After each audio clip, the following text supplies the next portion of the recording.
ముద్దాయిగా ఉన్న వ్యక్తిని దోషిగా చిత్రీకరిస్తూ మాట్లాడటమేంటని మాజీ స్పీకర్ తమ్మినేని సీతారాం ప్రశ్నించారు. రెడ్ బుక్ రాజ్యాంగాలు పనికిరావని ఆయన అన్నారు. ప్రభుత్వానికి ఇది మంచి పద్ధతి కాదని వైకాపా నేత తమ్మినేని స్పష్టం చేశారు. వైకాపాకు ప్రతిపక్ష హోదా ఇవ్వలేక కూటమి ప్రభుత్వం గమ్మునుందని ఆయన అన్నారు.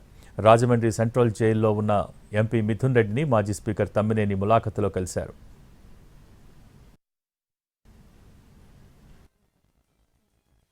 తర్వాత మిథున్ రెడ్డి గారిని అరెస్ట్ చేయడం ఇది రెండోసారి. ఇంతకుముందు ఆ గవర్నమెంట్ వచ్చినప్పుడు కూడా ఒకసారి అరెస్ట్ చేశారు, ఇప్పుడు అరెస్ట్ చేశారు. ఆయనకి ఏదైనా వాళ్ళకి ఏదైనా ఉంటే అడగండి, చెప్తున్నారు కదా అతను. ఆయన చేసినటువంటి నేరం ఏమిటి? ఇవన్నీ కూడాను పనికిరావు. రెడ్ బుక్ రాజ్యాంగాలు ఇవన్నీ కూడా పనికిరావు. దేనికి వచ్చింది రెడ్ బుక్ రాజ్యాంగం? అది దిస్ ఈజ్ నాట్ కరెక్ట్.